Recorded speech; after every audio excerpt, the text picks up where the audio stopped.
Hello hi friends, welcome to my channel. ఇప్పుడు మనం చేసుకుంటుంది చల్ల పునుకులు. స్ట్రీట్ స్టైల్ ఎలా చేసుకుందామో చూద్దాం. ఫస్ట్ మనం ఒక బౌల్ తీసుకోవాలి. ఒక బౌల్లో ఒక కప్పు మైదా, ఒక కప్పు పెరుగు వేసుకోవాలి. అలాగే సాల్ట్ వేసుకొని బాగా మిక్స్ చేసుకోవాలి. ఒకసారి వాటర్ ఏమి వేసుకోకుండా మిక్స్ చేసుకున్న తర్వాత కొంచెం వాటర్ తీసుకోండి. కొంచెం కొంచెం వేసుకొని మిక్స్ చేసుకోవాలి. ఎందుకంటే ఎక్కువ వాటర్ వేసేస్తే బజ్జీ పిండి మళ్ళీ పలచగా అయిపోతుంది. ఇలా మిక్స్ చేసినప్పుడు ఉండల్లా అలాగ ఉంటున్నప్పుడు మనం అలా వదిలేయకూడదు, నానేంతగా చూసుకుందామని. మనం బాగా పిండి స్మూత్ అయ్యేంత వరకు మనం బాగా మిక్స్ చేసుకుంటూ ఉండాలి. బజ్జీ పిండిని కొడుతూ మిక్స్ చేసుకోవాలి. అప్పుడే స్మూత్గా అవుతుంది. చూసారు కదా నేను ఎలా మిక్స్ చేస్తున్నాను.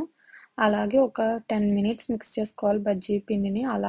అలాగే మిక్స్ చేస్తేనే బజ్జీ పిండి స్మూత్గా వస్తుంది.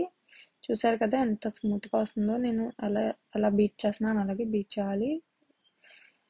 అలా బీట్ చేసిన తర్వాత మనం బజ్జీలు వస్తున్నాయో లేదో ఒకసారి చూసుకోవాలి. చూసారు కదా ఎలా వేస్తున్నానో. అలా వేసుకొని చూస్తే అలా వస్తే బజ్జీ పిండి కరెక్ట్గా ఉన్నట్టు బ్యాటర్ మొత్తం. ఇది ఒక 1 అవర్ కానీ 1.5 అవర్ కానీ పక్కన పెట్టేసుకోవాలి. అలాగా ఒక మూకుడు తీసుకొని ఇప్పుడు చట్నీ చేసుకోవడం చూద్దాం. ఒక మూకుడు తీసుకొని కొంచెం ఆయిల్ వేసుకొని దాంట్లో సాయమినపప్పు, పచ్చిశనగపప్పు, జీలకర్ర, పచ్చిమిర్చి వేసుకోవాలి.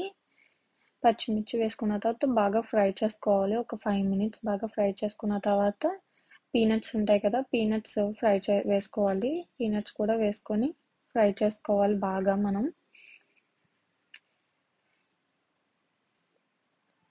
ఈ చట్నీ ఏంటంటే పీనట్స్ ఎంత బాగా ఫ్రై చేసుకుంటే పచ్చివాసన రాకుండా ఉంటుంది. అలాగే కరివేపాకు కూడా వేసుకోవాలి.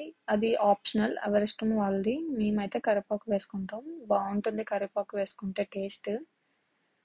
ఇవన్నీ వేసుకున్న తర్వాత ఫ్రై చేసుకున్న తర్వాత ఒక 5 మినిట్స్ అలా వదిలేస్తే చల్లారిపోయిన తర్వాత మిక్సీ జార్లో వేసుకొని ఉంచుకుంటే సరిపోతుంది. అలాగే సాల్ట్, చింతపండు ఎక్కువ వేసుకోకూడదు, పుల్లగా ఉంటుంది. అలా వాటర్ వేసుకొని చాలా మెత్తగా గ్రైండ్ చేసుకోవాలి. గ్రైండ్ చేసుకున్న తర్వాత లాస్ట్లో మళ్ళీ చట్నీకి తాలింపు పెట్టుకుంటే చాలా బాగుంటుంది చట్నీ.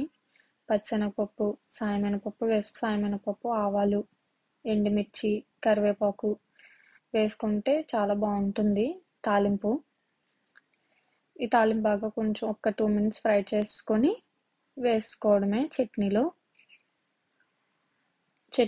బజ్జీలకి చట్నీ అయితే రెడీ అయిపోయింది. చాలా ఈజీగా చేసుకోవచ్చు ఈ పీనట్ చట్నీ. అలాగే కొంచెం వంట సోడా వేసుకొని బాగా మిక్స్ చేసుకోవాలి. 1 అవర్ అయిపోయింది కదా, బాగా మిక్స్ చేసుకుంటే సరిపోతుంది. ఈ లోపల ఆయిల్ డీప్ ఫ్రై చేసుకోవాలి మనం పక్కన స్టవ్ మీద పెట్టుకొని. ఆయిల్ అయితే వేడెక్కిపోయింది. ఒక బజ్జీ వేసి చూద్దాం ఎలా వచ్చిందో. ఆయిల్ హీట్ అయిందో లేదో చూసుకోవాలి కదా. అలా ఒక్కొక్కటి వేసుకుంటూ ఉంటే సరిపోతుంది. మీ ఇష్టం, అది చిన్న చిన్న సైజుల్లో వేసుకుంటే చిన్న చిన్నగా వేసుకోవచ్చు, పెద్దగా వేసుకోవచ్చు, అది మీ ఇష్టం. నేనైతే చల్ల పునుకులు కాబట్టి చిన్న చిన్న సైజుల్లోనే వేసుకుంటున్నాను, చల్ల పునుకుల్లాగా. ఇవైతే ఈవినింగ్ స్నాక్స్ కానీ మార్నింగ్ టిఫిన్కైనా వేసుకోవచ్చు. పెద్దగా వేసుకుంటే మైసూర్ బోండా ఇలా వేసుకున్నట్టే. ఇవైతే ఈవినింగ్ టైం, ఇప్పుడు వర్షం పడుతుంది కాబట్టి ఇవైతే వేసుకుంటే తింటే పిల్లలందరూ చాలా బాగా తింటారు. పిల్లలు, పెద్దవాళ్ళు అందరికీ బాగా నచ్చుతాయి బజ్జీ, చల్ల పునుకులు. అలా వేసుకున్న తర్వాత ఫ్రై అయ్యేంత వరకు, గోల్డెన్ బ్రౌన్ వచ్చేంత వరకు ఫ్రై చేసుకోవాలి.